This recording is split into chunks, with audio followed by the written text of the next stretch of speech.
I've golfed with Charles Barkley, Travis Kelce, and played in the American Century Championship for 6 years straight. I've gambled with billionaires, oligarchs, and Monte Carlo. I mean, all those stories are in there. I've had a gun to my head. You name it. My wife and I were locked in prison for a day and a half in the Bahamas. All these stories are in there. Yeah. And there's so many stories that I left out because I didn't want my book to be, it's not the last words. thing, right? Yeah, exactly. Yeah. But truth be told, I think I put the emotion side, human element side of my life, and I wasn't afraid to put the truth, the bad parts in there, because I mentioned going broke and borrowing money and fighting all the time and figuring it out, because that's really why you got to recalibrate. Many times I've lost more money than I can ever pay, and I figured it out. Today I am sitting down with Matt, who truly is an amazing truth teller and someone that is taking lemons and is going to make the best lemonade that we have ever had, and I can feel it. So thank you, Matt, for sitting down with me. Thank you for having me. I appreciate it. Yeah. I'm really excited you're here. I'm really excited that we connected. It was kind of just one of those things that just happens out of the blue. Right. I saw you and I felt connected. I reached out, never thought, I was like, this guy's not going to respond. Yeah. Yes, because I know how it is to get a lot of text messages and DMs and all the stuff, and you're just kind of filtering through. Sure. And so something just connected us together. Yeah. And your energy and your positive energy, and taking your situation that happens to be at the moment pretty terrible. Right. And you're going to tell us all about it and where we began. Where did you begin? Well, first of all, thanks for reaching out. I actually respond to all of my DMs on Instagram, which people think is fascinating because there's quite a few of them. Yeah. I actually respond to every comment even on Instagram, ironically. So good and bad, because there's plenty of haters and plenty of not so nice people. But when you reached out, I of course responded, and here we are today. And I follow your podcast. You're doing an amazing job of telling great stories and bringing out raw, unfiltered stuff, which is what I want to do with you today. So yeah, thanks again for having me. Yeah. So every case that I do, or anybody I talk to, it all begins with some sort of tragedy. Right. And then we want to learn from that tragedy. Sure. Right. So I think that that's where we're going to take this podcast today. But let's start from so we all know at this point in the podcast, you were a bookie. But let's talk about what happened before, like what brought you to that point in your life? Like, sure. how did you get there?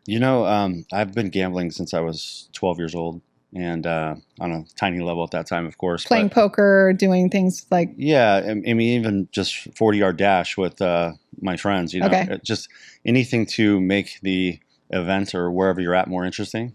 Yeah. When you're watching a football game or a baseball game or whatever, sadly, for me, without any money on it, it's not nearly as entertaining. I think most people would feel that way who gamble. And so I've always found it more interesting to, put a little prize at the end of the rainbow for whatever we're doing, right? Yeah. So at a young age, I started, we would play, back then it was Atari or, whatever the games were. They've obviously developed a lot since then, and we would gamble on those, $5 when you don't have a lot of money. That meant a lot of money. And so the gambling started really when I was young, and that's because my grandparents took me to the racetrack a lot. And in my home, growing up, we'd play Yahtzee, and everything had to evolve around gambling, even if it was $1, $2, whatever. Mm-hmm. So we'd play Uno for money. Yeah. We're a very competitive family. So I always associate gambling with competition. Michael Jordan says it best. It's like, he even says, I don't have a gambling problem. I have a competition problem. And I believe that gambling truly is that for most people. It's about winning. It's about beating something that is very difficult to win at. So that drive for me has always been since I was a young boy. And then growing up, I grew up in a very middle-class neighborhood here in Cypress, California. And I would say we were kind of like a beaver family. I had 3 brothers. My mom and dad, entrepreneurs. They owned a bail bonds company, air tool supply company. So growing up, we were the kids that really never struggled for anything. Mm-hmm. And then when I was 12, struggle started. And that's because my dad he's a Vietnam vet, came back from the war and met my mom. And I would say the alcohol abuse started between maybe when I was 6, progressed drastically to when I was 12. And then in that process, my mom, after like 3 or 4 rehabs, just had enough. Couldn't take it. Yeah. And so that was a moment where my family went from like the reality of having the rug pulled from underneath you kind of started. So I had to kind of fend for myself and learn to really just hustle and figure it out.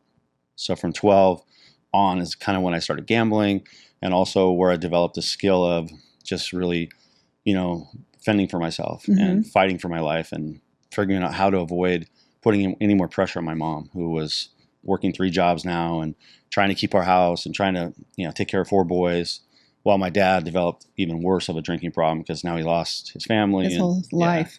So the business went under, and then we lost our home. And in that process, to this day, I've just wanted to make sure that I never had the same, have my kids have the same feeling that I went through. Yeah. Yeah. Okay. So after high school, you did not become a bookie right away. In a sense. Yeah. Like, truth be told, you're too young to develop a business at that point, right? Like, yeah. At 16, let me restructure that. You can develop a business, but it wasn't a business for me. My idea was just gambling, having fun. And of course, I was on the right side of it. When you're taking a bet, usually if there's a vig involved, juice, you're going to, end up winning. So I didn't really develop it as a business until probably 20, 21 years old. Okay. And the reason for that is I struggled financially myself. So you can't really take in abundance of large wagers or even really any decent sized wagers. Okay, let's step back for a second, because I think my audience and even myself, I hear the word bookmaker. I mean, the first time I ever heard the word bookmaker, I actually thought it was like literally a bookmaker. I get that quite a bit, actually. They're like, on my Instagram, people say, how are you going to federal prison for making books? Yeah. So the word bookie or bookmaker clearly is a person who's running a sports betting operation and taking bets on all events in sports, right? I don't even know where they came up with bookmaker anyway. But and then you also think, like, why is that illegal? In this state, it is, of course. 38 states, it's legal. California still is not. But I do say to people all the time, they're like, well, if you're in Nevada, you wouldn't be in trouble. And I say, well, that's actually incorrect. Because the reality is that they're never going to give a license to Matt Bowyer or Tabitha Kane, because we are not a corporation. And it's always, sadly, regulated by a corporation that seems to have some sort of ties to skin in the game. Yeah. Like, so, if you look at DraftKings, FanDuel, et cetera, there's never a Joe Smo, who owns a gaming license to take sports bets in any of these states, all 38. They're always these big corporations. So it's kind of unfair, in my opinion, but I don't know the regulatory process. I just know that they're not giving away a license to, these smaller, low-level business operators. Right. So you found a quote-unquote loophole on how to run one under the table. Yeah, I didn't find a loophole. I just created my own business and never thought I would get to this level of having the federal government, coming to my home and raiding me, and, which we'll get to. But in truth, if you go back to when I was young, there's a really deadly combo. I love sports and I love gambling. So my passion was these two things, evolved together. And if I could monetize that and enjoy it and provide a service, which is really all I'm doing, right? I'm providing a service that Las Vegas or New Jersey, New York, whatever provides. And to be honest, it's a better service because as opposed to putting up money through a credit card or wire transferring to DraftKings and FanDuel and going out of your way, you can deal with somebody locally, and that person is going to make things so much easier. Smooth, Yeah, the process is so much better. That being said, it's illegal. So, you have the consequences of your actions, which I'm dealing with now. Right. But going back to when I was young, I never foresaw my business being one of the biggest bookmakers in the country. And to be honest, I just did it because it was fun and it was more of a hobby. But you became that over time. I did. And truth, when I was 21, I was working as a commodity trader in a big brokerage firm. And it was kind of an opportunity that I saw arose, which is young guys making a lot of money and making too much money, really, and didn't know what to do with their money. So what did they do? They spent it on girls, drugs and alcohol, and gambling. And I was married with a child, so all of those things didn't apply to me except for the gambling. So I took advantage of the opportunity and started bookmaking throughout my office. Yeah. Yeah. And so you have imagine the Wolf of Wall Street, because that's exactly what it was like, but legal. And then you have abundance of money of guys that are young and hungry. And so I'm walking around an office taking all their action and bets. Yeah.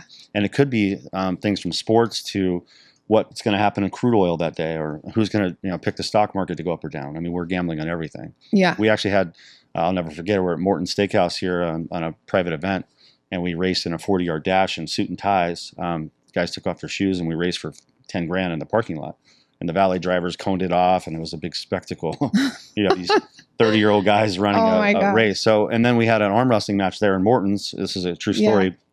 These guys, real big guys, were arm wrestling, and it was going on for quite some time. It was for like $20,000 or whatever. And you have just the scene of Wolf of Wall Street. You have like 30 brokers, just full of testosterone. Yeah. And here they are arm wrestling, and the guy's arm snapped, the bone. And so the paramedics came in the middle of Morton's. He couldn't even, his arm was like shaking like this. It was like, because obviously where the bone was. And so they rushed him to the hospital, and, it was a wild scene. But these are the type of things that I was promoting. And this is early days. So this is like the amateur hour of Matt Boyer's for sure existence. Yeah. And then it just kind of, I can see how that can snowball into, this can actually be something huge. And then it became something huge eventually when you figured out how to build a website. And what happened to me was I was trading commodities. I was young. I was hungry. I was aspiring. I thought I was doing something I loved because I was selling commodities across the country. I became the #1 retail broker in the world for 11 years. Mm-hmm. I broke every record in the country. I then went to Chicago and ran a company called Lind Waldock. It's the biggest discount firm in the world. And I walked into this brokerage firm. I was 25 years old. I've now built a company here in California. And the gentleman I worked for, his name is Mickey, it's in my book, talks about how we built this big firm, and he hired me at 19, and I worked my way up, the system, so to speak. And so now I built a whole division for him. So he asked me to go to Chicago and run basically the biggest company discount in the world. Yeah. So I go into Chicago, and I'll never forget, there's a guy named Barry Lind, very successful, selling his company for I don't even know how many millions. And he says to me, "Kid, don't fuck this up. I built this thing from the last 40 years. Mm-hmm. And here I am, this 25-year-old kid, And so I walk into this company. There's 6 floors, 600 employees. And I have to train guys that have been doing this longer than I've been alive. I mean, they're dinosaurs. They're 50, 60 years old. I'm 50, so it doesn't sound good. But they were dinosaurs to you at the time, and now you're like, wow, 50 is actually very young. What was I thinking? Exactly, right. But to me, they were just old dinosaurs, which really is sad to say. But these guys have been doing this for literally 30 years. And so they're not going to listen to some 25-year-old punk kid who thinks the shit doesn't stink and come in there and tell them how it works. So Mickey says, all right, how do you want to handle this? And I said, well, just bring them all in and let me do my thing. And he said, okay. So we go in the conference room, and I just walked in and I said, listen, you guys have been doing this longer than I've been alive, so I'm not going to tell you how good I am. What I want you to do is go back to your desk. I want you to grab 10 of the worst leads you've ever had in your life. Every lead that you got shut down that you have no chance at, bring it to me on a Saturday morning when the markets are closed. I'll come in the office, and I'll cold call on the intercom and show you exactly what I do. So that's exactly what we did. They grabbed the biggest dog shit leads they had. And then on Saturday morning, I put it on the intercom. I was nervous, of course, but and they heard me close. And I was closing deals, and I was getting hung up on and told, fuck off. Why are you guys calling me? Everything under the sun. But what I taught them was perseverance, continue to keep people on the phone, finding tactics that allow people to drop their guard, and more importantly, just mirroring the customer. Yeah. And sales tactics that they all kind of knew but probably weren't using as much. Mm-hmm. And then the grit and grind that I used on the telephone, they saw that I know what I'm doing, so they respected me. I closed 6 deals that day, brought in $180,000 in equity, which is in commodities. It's not a ton, but it's decent, especially from the quality of lead I was calling. Yeah. And even the leads I couldn't close, I showed them how to get someone who would hang up on you to stay on the phone. It may be a waste of time. Maybe I wasted 4 or 5 minutes on a phone call that I normally wouldn't have, but I really wanted them to see the perseverance of, opening an opportunity that maybe nobody would see, So I mentioned in my book, I was talking to a gentleman in Green Bay, Wisconsin, and he told me 6 or 7 times, I'm so tired of you guys calling. Why do you guys keep calling? And I said, listen, I'm not even calling about commodities. What's the weather like? I've never been to Lambeau Field. what is Brett Favre? That was Brett Favre days. So I got him talking about sports, something he loved, right? So next, we talked for 3 or 4 minutes. Now his guards drop. He likes me, he's comfortable. Yeah. Then I went back in for the close. Ended up not closing that guy. But the point is they saw, opening these doors and somebody who really knows what he's doing. So we tripled the numbers in the company. I was out of there in about 6 months and then came back. But in that process, when I was there in Chicago, I was also building my business in sports. So now I have a whole new group of brokers betting with me through my website, and I'm growing my business by marketing wherever I was. I've always done that. Okay. Now, how does the takedown happen from somebody like you? And I'm sure you're not the only one out there doing this. And there's probably lots of people doing this still to this day. Right. Correct? Millions. Yeah, for sure. I mean, there's more bookmakers than you can ever imagine. So why you? I just think I was clearly on a global scale known. When people would go to a bookmaker and say, I want to bet $1 million on a football game, there was only like 2 or 3 in the country that would take that kind of bet. Okay. I was one of them. So I would be referred celebrities, athletes, business leaders, people that have a lot of money or want to gamble a lot of money. They'd be pushed my way. And where did you say they go to find someone like you? Like a smaller bookie wouldn't take that kind of bet? Yeah. And so I was so well known in the gray area underground world that they would refer to me. And then why wouldn't they take that bet? Couldn't afford it, didn't want the risk, didn't want the exposure. Because, if you're going to take a bet for $1 million, you better have a very big bankroll. Some of these bookmakers only have maybe $1 million total, or, even 5 million, whatever. They don't want to risk 20% of their bankroll in just one wager. And if you're going to take these type of bets, you have to be able to sustain it, which I talk about in my book. Me being a gambler, personally, my bankroll fluctuates so much dramatically that there were moments I couldn't even pay my own bills and tabs where I'd have to go out and borrow money and figure it out. Yeah. Do you think that because you were a gambler, it hurt your business or helped your business? It definitely helped my business, but it hurt my personal finances. Yeah. Because the marketing costs of me and how much money I was gambling definitely was, over time, especially right before I got radio, I lost $13 million in the casinos in the last year. Just personal gambling. Personal gambling, yeah. I lost $8.8 million at Resorts World in 2022, which is all factual. It's They talk about it. But I lost more than that because I had beards gambling for me. I would bring in a entourage of people to Las Vegas. They would be gambling for me. With your money? With my money, because I wanted to circumvent limits. I was trying to bet more. So to bet more, I'd have to bring in more people because the casinos wouldn't allow me to bet more. And so my appetite just kept growing and growing and growing. I'm an all-in person. And so that could be a detriment at times, right? Because if you do something 120%, it's great. But if it's something you can't balance, it could be a problem. Oh, yeah. And that was my issue for gambling. Okay. And then tell me about getting raided. So did you have any idea? Were you home alone? Were you not home? Did they just raid your house without you there? How did that go down? Because you see it on TV. Right. Is it like TV? Worse. Yeah. For me, it was worse. I've been raided twice. In 2014, the feds raided my home in California. I was 39 years old. I was running a very big operation, but it wasn't nearly what it was when I was raided in 2023.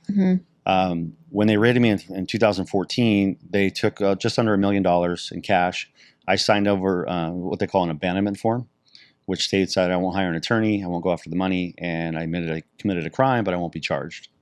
And I immediately thought that was kind of a get out of jail free card, to be honest. I didn't learn my lesson, so I continued to grow my business, and that's why I'm sitting here today. But that's a moment that I regret because I'm a very strong business person. I could have easily went back into legal business and started. I could have been a CEO of Starbucks or something big. The point is, in 2023 though, there was much more serious. There was 14 agents in 14, and 23 I had 29 agents, a dog. And it was much more intense. I mean, they had the battle ram, 8 AR rifles at me. It was 9:30 in the morning. I was walking out to my vehicle, or my wife's car, actually, with my son. And a friend of mine who runs my jiu-jitsu studio with me. And I heard FBI freeze as I'm putting him in a car seat. And then I thought it was a joke, to be honest. Because, my friends screw around and stuff like that.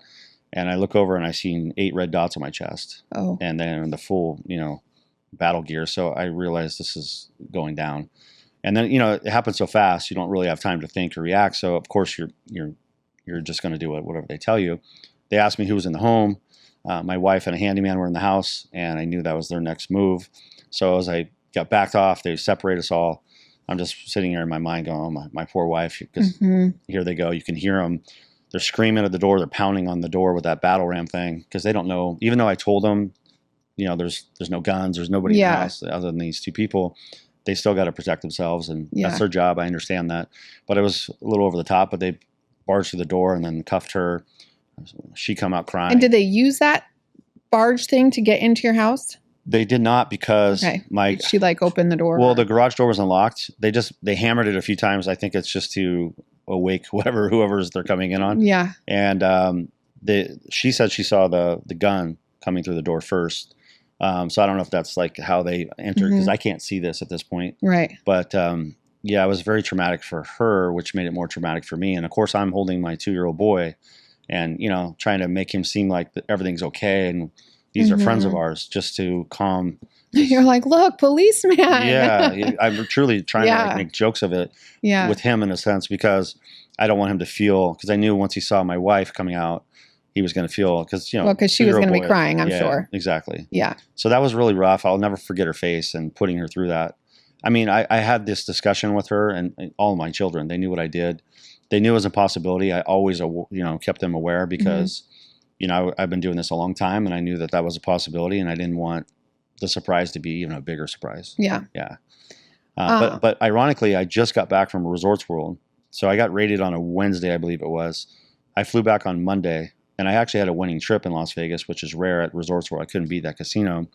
But we just flew on a private jet. They flew us in 2 planes to Dallas Cowboys Stadium. We watched the Raiders play the Cowboys. I bet $800,000 on the game. I won. I came back to the casino. I was down like $1 million. I won the $1 million back. So I came home. Luckily for me, I actually paid all my customers the minute I got home. So I unloaded a lot of that money. So they only confiscated at that time in cash about $270,000 in cash, and of course, gold bars, chips, casino chips, watches, jewelry, all my wife's handbags, all of everything that you, yeah.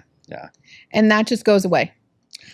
Actually, my attorney's done a really good job, Diane Bass, of helping me retrieve some of the items. I got back, as you can see, I got my watch, and my wife got back her bags and jewelry. But that's because I have paid in full all my restitution, and I paid all the government fines, and of course they kept the cash and casino chips and gold. I didn't receive any of that back. And how come you don't receive that back? I'm actually going to fight for that to get it back at the end. That's how it works. Because since I paid them, but that's a long process. The government doesn't work very swiftly. Oh, really? Yes. Okay, so now you are facing prison time. Yeah, well, technically I'm facing 18 years in prison, of course, but sentencing guidelines are 36 to 47 Right, let's months. back up. So you had to decide whether you were going to plead guilty or not guilty. Correct. And you decided to take a plea deal. Well, guilty and not guilty was never a question. The minute that the government came to my home, they grabbed my phone and computers and all our tablets. And then you were like, so I was. There's no not guilty in this zero scenario. Argument. I had zero chance, and wasn't even thinking of pleading not guilty. Now, at the same time, when you're pleading guilty, of course, you want to make the process as easy on the government as possible. So therefore, you receive the least prison time or probation or whatever is coming my way. So I immediately chose that was my best route, and that was not even on the not guilty was not even part of the equation. Right. Okay. So you go in, and I mean, I'm assuming you have an attorney, and they're going to direct you into like how this works, and you're like, I don't want to go to prison for 18 years. Of course. I have a whole family. Right. And so how do you work that system? Truth be told, I hired a great company called White Collar Advice. Justin, I can't even say his name. Justin Paperny. Edit that, please. Justin Paperny. And he is an amazing guy. We became great friends. And in hiring him, his team has helped me mitigate the process as best as possible. also helped me with mindset, holding my attorney accountable. And so that process of what I've learned is when you're going through a court system, it's not just you go in and say guilty or not guilty. There's many things that you can do to at least, show the court that you're remorseful, show all the work you're doing. I've done a lot of nonprofit work with a great prison professors, a great friend of mine, Michael Santos. So I've tried to give back and help the community. I try to, even when I'm on my Instagram, I try to show people that I made a lot of mistakes, but I'm being accountable for my actions. I made some poor choices. Clearly, that's what led me here, but those don't define you, right? There's 16 chapters in my book, and if one of them was about what I did wrong, the other 15 could be about what I'm doing right. That's awesome. Okay. So they see that, and now you're going to be sentenced soon. You've already paid all of your restitution. Probably by the time this podcast comes out, you will have been sentenced. For sure. And where does life take you from here? So I know, because I do want to get into your book, because that is going to be like your first kind of real thing where you're like, listen, I did this, and it's all in my book, this greatest, like craziest life that you've had. Right. It's been wild. I took a look at it a little bit because you just gave it to me last night. It will be out when this podcast comes, so everybody can get it. But, and this is what we've talked about in this little amount of time is just a fraction of the things that you've learned, the lessons that you've learned, the craziest things that you've ever experienced. That, I mean, even just by you saying that you had you're like, I only had $250,000 in cash. Right. To anybody probably listening, that is more money than they will ever have in their bank account in their entire life. Sure. No, definitely. I did lose value for money. I lost a lot of respect for money. And I've learned that more in the last 2 years than I ever have in my life. I've never struggled to make money, but I've lost the respect of actually dollars and earning dollars. And then I've gained it back in the last 2 years more than ever, of course, because going through something like this, you learn that. The reason I named my book Recalibrate is because I really wanted my children to see more than anyone when life throws adversity your way, is how you handle it. It's what you do with your errors and omissions and mistakes in the next chapter. Yeah. And that's something that, my book talks about. And I'm in that position now. So the minute I got in trouble in 2023, October 5th, the moment that happened, I started recalibrating. I wrote my book. I started writing the book. And everything I've done since then has been, how do I overcome this adversity and make sure I can continue to be a great father, a great husband, and even a role model for my kids. I mean, because I clearly they go to school and they're known as the bookmaker's, daughter or whatever. And it's like the public media was at our home for almost 3 months straight, walking our dogs, filming us. So we've been through a lot. Yeah. But in those moments, it really is about the journey, not the destination. And that's what I'm trying to show them. So I'm trying to be strong. I have moments of weakness like anybody. And I have a really strong mindset, and I use that tool more than anything. And what I'm trying to show them is when I come back, and let's call it 6 months or a year or whatever, they'll see all the work I put in the last 2 years. And then even from that, let's call it 2 or 3 years from now, when I plan on being on stages talking to NFL athletes. I plan on, closing as a keynote speaker in many big events. I plan on writing more books. There's so many things I have going, a documentary, and hopefully one day a movie about my life. Yeah. I want them to see that, their dad, had adversity, dealt with it, and this is what he did to overcome it. Yeah, that's awesome. Well, you're going to have probably some time to be working on this. Yeah, I might have a lot of alone time. Alone time, yeah. No question. You're not going to be taking your son to school. No. And so that also has to be super hard just to think about, right? For sure. It's actually becoming more real now. I think I thought I told you last night when we had dinner with your amazing husband. My son purchased last week a Halloween costume. It was a little T-Rex. And he put it on. He's bouncing around the house and he's all excited. And my wife and I had our first real moment of this is happening. Like, because you're not going to be there for Well, Halloween. He said to me, Daddy, will you be a T-Rex too? Oh. And Nicole went on to purchase the T-Rex on Amazon. And I told her, I said, babe, there's really no reason you should be purchasing me a Halloween costume. I'm not going to be here. And you could see her face. She started to tear up. So I had to walk away because I was like, oh, God, this is so hard. Yeah. So these moments are really tough. But here's the message, right? You you walk in the gray line. You know, when I was flying high on private jets and doing all the great things I did, consequences for my actions, and here we are. So rather than cry about it, you got to man up. I mean, it's going to be tough. Yeah, being away from the family, though. That's the hardest part. Yeah, that's got to be the hardest part, for sure. And so tell us a little bit more about your book. And I want to. So my book is 16 chapters. It's about 85,000 words. It's a great cover, by the way. Oh, thank you. Yeah. We actually had a flood in our home. So we rented a home in Laguna Beach for a little while. And this is the... that's where we shot that. Yeah. It was really cool. It's so good. Yeah. So we put a bunch of pictures in there of some of the stuff that I've done. Yeah. You know, my wife and I had a meet and greet with a private concert with Andrea Bocelli. You know, I've golfed with Charles Barkley, Travis Kelce, and played in the American Century Championship for 6 years straight. You know, I've gambled with billionaires, oligarchs, and Monte Carlo. I mean, all those stories are in there. I've had a gun to my head. I mean, you name it. My wife and I were locked in prison for a day and a half in the Bahamas. All these stories are in there. Yeah. And there's so many stories that I left out because I didn't want my book to be, you know, it's not the last words. Thing, right? Yeah, exactly. Yeah.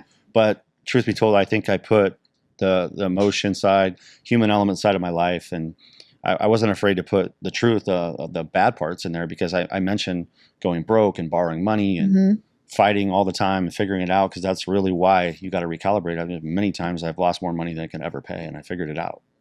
And I've heard you say on your Instagram you do not gamble anymore. Well, I'm not allowed to. If I get caught gambling, I'm going to prison. Okay. Yeah. So I haven't gambled. I got raided in October. I still gambled for a little while after that because I was allowed to. Okay. And then I got barred at every casino in the country. So they've made it very easy for me. My officer told me that if you gamble, you're going to prison. And also, I'm not welcome in any casino. I'm definitely barred everywhere. And why would that be? I think I have become the fall guy for the money laundering that the casinos were allowing in Las Vegas and all throughout the countries. Okay. And my name is taboo with them. They're supposed to have a KYC rule, and I would say that almost every casino knew what I was doing for a living, but they chose to look the other way, which I understand why. I was a very profitable guest for them. But that being said, they now are being watched much more by the government, and they don't want any more fines or problems. Okay. So having me there would be a poor choice on their yeah. Yeah. And when you get like, say you serve your time, are you still not allowed to gamble? Once I'm past all this, I'll be allowed to gamble. I'll probably be barred from almost all these casinos, maybe for a lifetime. Yeah. Just because they're going to be scared to probably have me and back. And it's a good question. I don't even know if I will want to. Yeah. I do want to gamble because I've always loved and missed the dopamine rush. So I'm not going to sit here and say I don't. But my wife definitely would probably prefer if I never do it again. Yeah. But there's a driving force in me that wants to walk into a casino with $1 million again and have the ability to do it. Not even so much am I going to. Not do it, but just have the ability to do it. Just be able to walk in. And I mean, I've had some of the most amazing moments of my life in casinos and trips. And so have my kids, and so has my wife. So there's been a lot of negative moments, of course, where I've gone to my room and wanted to jump off the freaking the cliff of the building. But that being said, we've had some great times. So I do remember those, and the dopamine rush is always you want it back. Yeah. But I'm finding it in other values in other places. You know. Yeah, that's good. Yeah. And I have a question for you. You don't have to answer it, but I think you will. What brought me to you is the Shohei Ohtani scandal, which I think a lot of people will know about. But you never met him in person. I've met him. I've been in the same room, same presence, but we've never had a conversation. Especially when I first was involved with this, his English was much worse than it is even today. Okay. But clearly I had a relationship with the interpreter, which I met at a poker game. Right. And so I've been in his presence, but no, I've really never hung out with or 19,000 times that he bet. 19,000 times you had contact with him at least. Well, he somewhat. did with my website. I mean, he bet over 19,000 bets in 18 months and over $326 million in wagers, which is a full-time job in itself. So he wasn't interpreting much. I think he interpreted a lot of sports or soccer bets. It was mostly soccer, but I feel bad because I played a part in, him being in prison. I at the end of the day, I always look at we're all accountable for our own actions, right? So I do feel a little guilt though that this gentleman's gambling addiction is put him in prison and then ruined his career and life. And now he's in a federal prison in Pennsylvania. And so I still have a little guilt for that. I also have a little guilt for Shohei Ohtani having a taboo to his name, because he really does a little bit. I mean, he's overcome that. But, you know, being known in this case and of course, everyone thinks he was the one putting in the bets, which, you know, the truth of the matter of that, I want to be clear, is the only people that know who really put these bets in is Shohei and Ippei. At the end of the day, do I believe Shohei put the bets in? No, I do not, because he was on the mound pitching at times when bets were the bets were coming in. Yeah, so I'm very confident he didn't put the bets in. Yeah. Do I think he was aware of maybe his friend having a gambling problem? That part I think is a little questionable. But what's wrong with that? I mean, I have plenty of friends that have problems. I mean, you know, and you're not. I mean, if your friend has a problem, it's not your job to overcome it for them. Or even if let's just say he has access to his funds. I mean, maybe he borrowed some of it. Who knows? Maybe he was okay with helping him out. I mean, he didn't do anything wrong in that. So it's really sad that he is having a taboo towards this. I understand why. Biggest athlete in the history of baseball. But, you know. But there were no baseball bets. Zero. So at the end of the day, he was not really doing anything. Like, say Shohei just was gambling himself, and the interpreter wasn't there. Right. That would be a problem, though. It would be a problem because he wasn't doing it legally in Vegas. Because I was an illegal bookmaker. That would be, but the problem's much less, of course, if he's betting on baseball. That's a whole nother problem. But yeah, he would have had an issue, but luckily he wasn't the one putting in the bets and wasn't involved. But even then, I think it's kind of silly. Like, you know, they should be allowed to gamble, period, as long as they're not betting on their own sport. And some sports you are, some you're not. There's different rules in every sport. I'm not the one to govern that, but most of these guys are gambling, whether they want to admit it or not. I'd say at least half of them are gambling. I've been around all these athletes. Yeah. They all like to gamble. They're all competitive. They all have desire to make it more competition or add value to the game. Right. As long as they don't bet on their own sport, though, I mean, there's no harm in that. Yeah. Okay. You told me about a nonprofit that you're working with. Yes. Prison Professors is a great organization. Michael Santos is a great friend of mine. He's been a key element of helping me with my mindset. He's overcome 26 years in prison. I introduced you to him. He's an amazing guy. Yes, we're having him on, so I'm so excited. I'm so glad in the same setup. So you guys are going to see this setup twice. That's great. Well, you're going to be his story is amazing. Yeah. Yeah. Okay, and so you're involved in that. Yeah, I put a lot of hours in work trying to help him. He laughs all the time because I call him all these names. I mean, he's like Gandhi, Malcolm X, you name it. He's changing the world, and to be in his presence and be part of somebody who actually doesn't care about money, he doesn't care about anything but just changing the world and actually helping people similar to myself who are facing, a prison sentence that he feels is, which I agree with him, is not really helping society. Me going away from my 4-year-old boy as a father is not helping my 4-year-old boy. Should people be punished for their crimes? Absolutely. And he would say that. But there's ways to punish people and actually help society and help that person. Mm-hmm. And that's what he's advocating for. And he's amazing. You're going to hear the story. I fully agree with all of that. Yeah. So I'm excited to talk to him too. But all right, what's next for you before we wrap I got up? 18 days before I find out what's really next. Yeah. In the meantime, I'm just building. I'm doing tons of podcasts, which I'm thrilled to be here today. And my documentary starts filming in a few weeks. Okay. So that's exciting for me. And then I'm hoping my goal is to get to a movie. I'd love to have my life story on a movie. And then I'm going to continue to inspire and give back and help people and learn from my, mistakes and overcome adversity, continue to grow your mindset. And do you plan on helping any prisoners when you get into prison? Oh, I definitely will. I'll be, with Michael's help of Prison Professors, whatever I can do to aid anybody, outside, inside, I will always continue to do that. And are you scared? I'm not scared of prison. I'm scared of being away from my wife and kids. I'm scared of my wife and I had this conversation the other day. Our relationship is close to perfect as you can get, because it's amazing. And so when you shake that up and I won't be around, I'm not worried. She's loyal. She's amazing. But I just don't want to lose how amazing our relationship is. And her answer to that is, look, it'll only be better. So she's great. But when you have something so great, you just don't want to risk losing it. Yeah. And that scares me more than anything. Yeah, I see that. Well, thank you for being here. Thank you for having me. I think you are going to go to prison and you're going to come out even better. I agree. And you're, what do they say? Absence makes the heart grow fonder. So I'm sure you and your wife will be fine. Yeah, for sure. I think everybody should go get Matthew Bower's book. It is called Recalibrate. You can find it on Amazon. Oh, I wanted to ask you, can you do Audible? Yes, I'm filming it tomorrow.